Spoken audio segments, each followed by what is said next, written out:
ini bisa nanti bisa juga di lengan atas, bisa XC, bisa juga karena tadi hanya 2 ya. Oke. Oke, nah kemudian alat-alatnya tentunya kita membutuhkan adalah obat ya sesuai dengan kebutuhan, kemudian ada swab alkohol, kemudian ada squid ya. Di sini ada squid, ada yang 1 cc, kemudian ada yang 3 mili, oke, kemudian ada yang 5 mili. Oke, untuk ukurannya tergantung dengan sesuai kebutuhan. Biasanya kalau untuk yang SC ini dengan ukuran 25G, kalau semuanya yang IM itu biasanya untuk yang dewasa 23G, untuk yang IM itu usianya 23G seperti itu. Nah, kemudian selain itu karena prinsipnya bersih dan steril, kita membutuhkan adalah handscoon teman-teman. Boleh hanya handscoon bersih saja, tapi untuk pada saat kita injeksi, pada saat kita swab alkohol itu harus steril. Nah, ini yang kekurangan apa di sini? Kemudian ada perlat, kemudian ada bengkol. Nah, kemudian yang kurang apa? Karena ada wastafel, kalau kejauhan biasanya harusnya ada apa? Sanitizer. Oke, kita ini dulu ya, penggunaannya di luar sanitizer. Oke. Nah, sebelum ke pasien, biasanya teman-teman berapa kali sih cuci tangan? 6 langkah dengan prinsip 6 langkah. Biasanya berapa kali harus cuci? 2. Oke, tergantung ya. Misalkan kalau kebutuhannya misalkan ini sudah on, kalau on berarti tidak steril ya. Teman-teman bisa ganti sarung tangan, kemudian cuci tangan lagi, kemudian ganti sarung tangan lagi seperti itu. Oke, misalkan di sini ada hand sanitizer. Oke, saya cuci tangan. 6 langkah. Oke, seperti ini. Nah, kemudian kita menggunakan handscoon. Tapi kalau semuanya sudah ada pasiennya di sini, pasiennya bisa kita ajak komunikasi, kita melakukan terapi komunikasi terapeutik terlebih dahulu. Tapi kalau misalkan teman-teman memberikan obat dengan kondisi pasien yang mengalami penurunan kesadaran, ya tidak perlu ya teman-teman ya. Tapi tidak menutup kemungkinan tetap teman-teman izin seperti itu. Jadi anggap itu manusia ya, jadi bukan phantom, bukan boneka seperti itu. Oke. Baik, kita komunikasikan dulu. Baik, selamat pagi Bapak Rezi. Oke, gimana kondisinya hari ini? Alhamdulillah baik.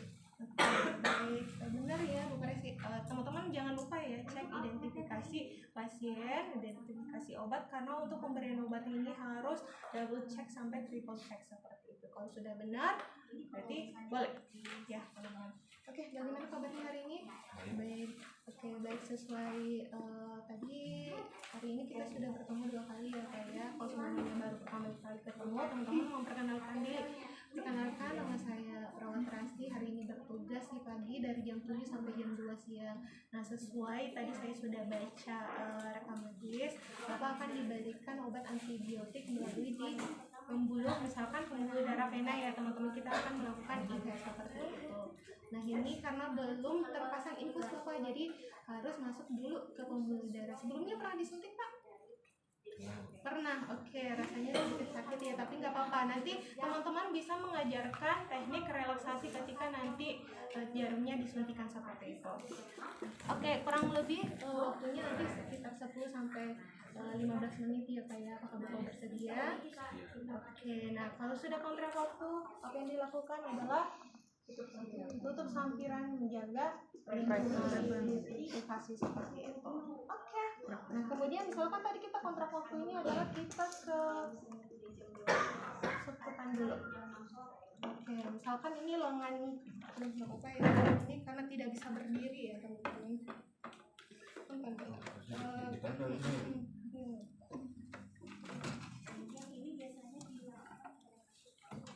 Nah teman-teman, kemudian sudah kontrak waktu dengan pasiennya, teman-teman cuci tangan lagi, kemudian menggunakan handscoon seperti itu. Boleh dipersiapkan obatnya pada saat di nurse station, boleh juga dipersiapkan obatnya di depan pasien langsung. Tapi jangan lupa biasanya kita itu mempersiapkan jarum cadangan teman-teman, karena itu sebenarnya tidak boleh ya ketika kita mengambil obat tidak boleh dengan jarum yang sama, jadi harus diganti jarumnya. masuk teman-teman. Karena jangan sampai biasanya itu kita buka namanya adalah squid ini. Ya, ampul ini ya teman-teman. Teman-teman buka itu ada serpihan kecil. Biasanya itu takutnya masuk nih di jarum. Nah, cuman ini karena sudah disesuaikan sebenarnya itu mata jarum itu sangat kecil sekali, tapi untuk bisa menjaga supaya tidak ada benda asing yang masuk ke pembuluh darah. Bayangin kalau ada benda asing yang masuk ke pembuluh darah, apa yang terjadi? Pembuluh darahnya pecah seperti itu. Nah, kalau tidak biasanya itu ada tanda-tandanya, tapi kalau tidak ditangani secara dini itu bisa menjalar ke jaringan seperti itu. Oke. Ini kada luar sana. Oke, misalkan kita membutuhkan adalah yang 3 menit.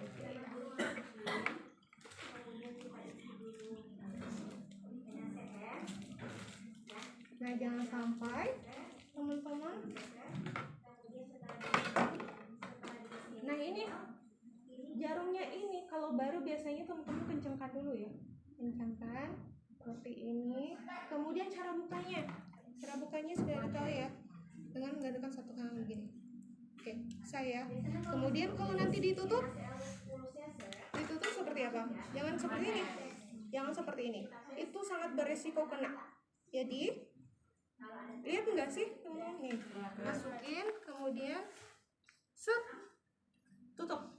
Oke ya, seperti itu. Itu prinsipnya. Jadi nanti hal-hal yang kecil ini pada saat ujian praktikum tolong diperhatikan. Kalau semuanya salah, poinnya kurang. Oke, bukan mati ya.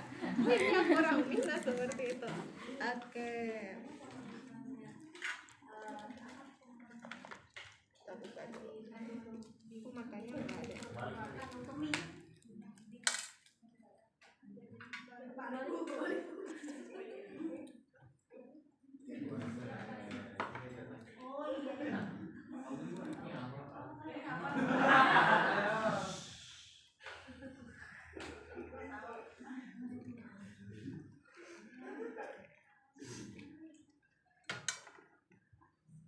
Jangan sampai ada udara yang masuk ya teman-teman ya. Nih, sampai dia betul-betul nggak apa-apa sih, sedikit keluar obatnya itu tidak mengurangi dosisnya, sedikit banget sampai udaranya tidak masuk. Ada. Oke.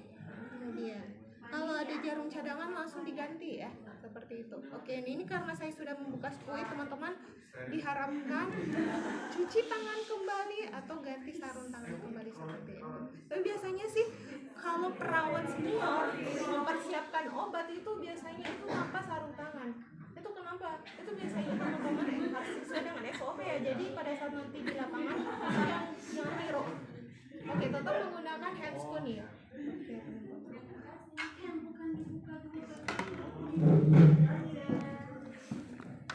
Oke, kalau biasanya kita SC apa kita membutuhkan tourniquet? Apa yang mau disiapin? Betul nggak?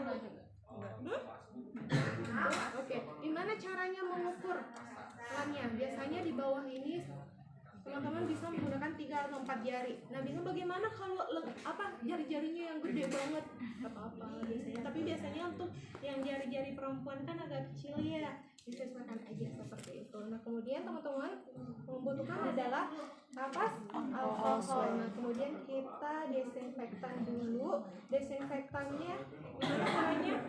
1 kali bisa dari atas ke bawah, kemudian dari bawah ke atas bisa, atau menggunakan memutar atau gerakan sirkular. Nah, ini sudah tidak membutuhkan. Biasanya ada yang sampai hemat di kletein atau begini.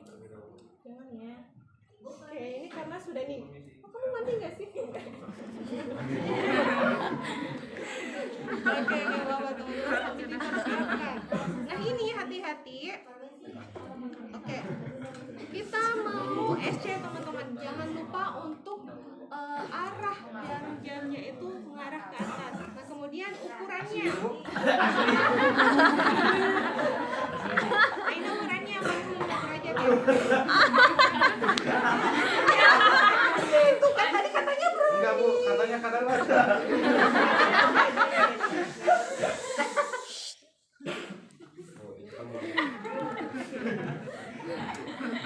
Nah, teman-teman, 45 derajat ya. Oke. Jangan sampai kalau seumpamanya di lapisan mana? Lapisan lemak di bawah epidermis. Ini misalkan kurus nih. Teman-teman harus mencubit. Oke, mencubit. Kemudian teman-teman aspirasi. Aspirasi. Nah, ini kalau seumpamanya nggak keluar darah berarti sudah tepat. Kemudian langsung masukkan seperti itu. Oke.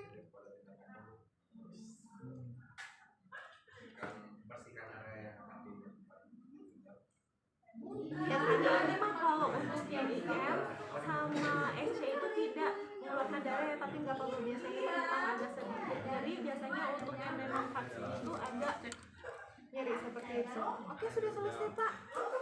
Ini jangan lupa kalau sudah dipakai jarumnya dibuang di mana?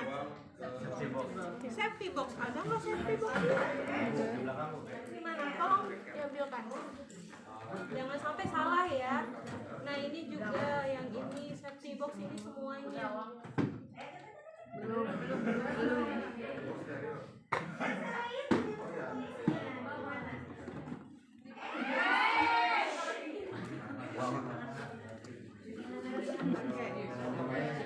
Kita buang ya dari sini jarumnya. Nah, gak apa-apa. Ini saya gunakan kembali ya teman-teman untuk yang IM. IM dengan jarumnya tadi berapa? 90 teman-teman, 90 derajat ya. Takut lagi deh ya. Oke. Nah, biasa kita desinfektan dulu. Kalau 90 derajat berarti harus tegak lurus dan harus masuk. Habis masuk ke dalam. Kan ke jaringan otot kalau intramuskularnya ya, gak bakalan, apalagi kalau dengan kondisi yang nah, biasanya memang ini tergantung dari kebutuhan dosisnya. Biasanya kalau untuk yang jarum vaksin itu sedikit lebih kecil untuk ukuran squidnya teman-teman, jadi jangan takut sampai ke tulang-tulang. Langsung, jadi jangan nariknya pelan-pelan seperti itu. Beda ketika teman-teman mau menusukkan ya, seperti itu. Langsung aja, kemudian langsung.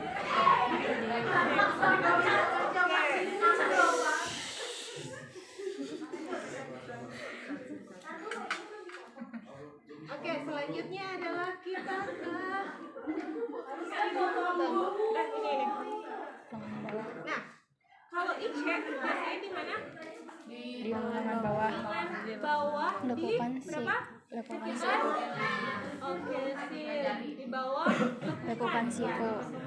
Nah, kenapa ada lingkaran seperti ini? Nah, biasanya kita gunakan adalah jangan sampai dia 1 cc.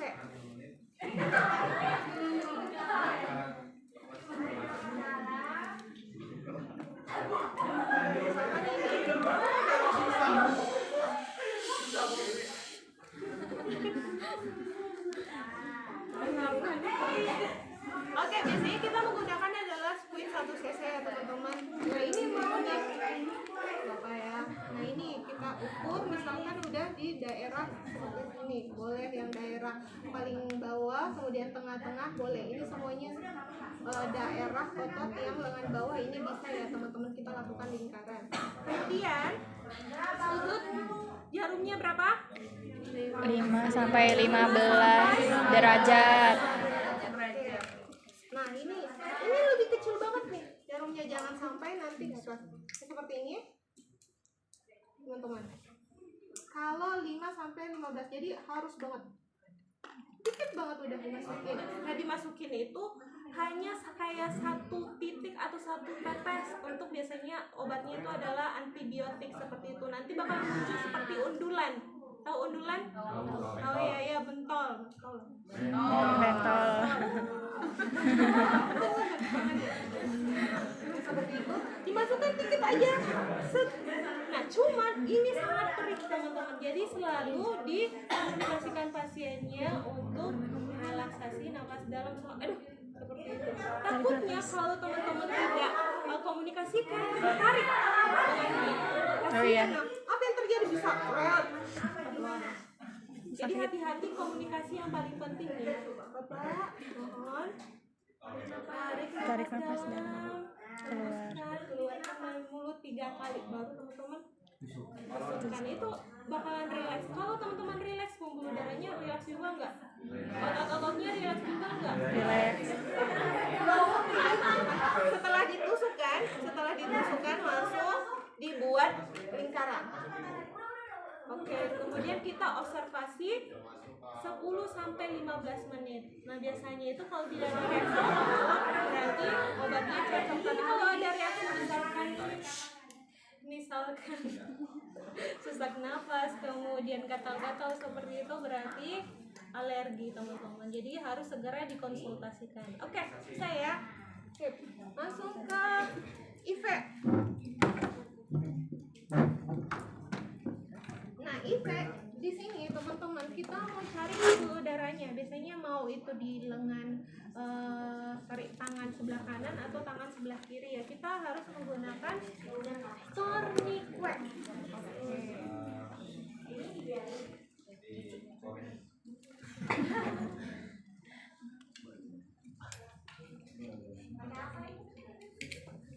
Ada, jangan sampai nanti tourniquetnya ada yang salah-salah. Oke ya nih, penggunaan tourniquet. Nih, ini kan di sini teman-teman bolong nih. Ini dibuka, kemudian ini dimasukkan nih. Ini, kemudian ditarik. Ya, jangan sampai nanti ada yang salah. Banyak banget hanya tourniquet tapi teman-teman salah. Entah mungkin nervous atau mungkin lupa ngeblend dan lain-lain. Jadi harus tenang. Jadi bukan cuma pasiennya yang harus rileks, perawatnya pun harus pada saat ujian harus rileks teman-teman. Oke ya, bisa ya, jangan sampai salah lagi ternyata. Oke, nah ini nih lumayan nih, wah ini bisa nih efek kita nih. Sal jangan yang kedua Sal. Tapi tangannya dingin banget ya. Nah kemudian posisi lengannya seperti ini. Kepala tangannya ya. Nah, jangan sampai ada pembuluh darah vena yang bercabang. Jadi cari yang tidak Bercabang. Oke, ini ternyata bercabang. Coba sebelah kiri. Sama Bu. Ini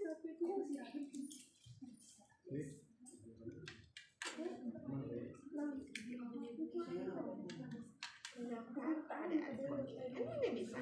Ya di sini di pos dulu. Dari sini. Nah, di sini nih, tuh teman-teman ya, sebelah sini nih. Oke. Nah, teman-teman, ini ketika sudah pasang tourniquetnya, kemudian jangan lupa dipersiapkan alkohol swabnya. Kita sudah dapat penanya. Oke, 1 kali aja. Kemudian, nah ini berapa derajat? Ada 15, 15, 45, 35. Dimasukin jangan lupa. Set. Nih, masuk. Kemudian udah tarik. Apa namanya? Diaspirasi. Ya, Ada darah kalau atau sudah, tidak? Diaspirasi masuk, keluar Keluar darah darah atau udah tidak? benar. Kalau masuk ininya jangan lupa tourniquetnya dilepas. Kemudian masukkan. Oke ya. Kemudian tarik atas alkoholnya di dep seperti itu ya. Oke, sip. Oh ini jatuh ya, minta tolong.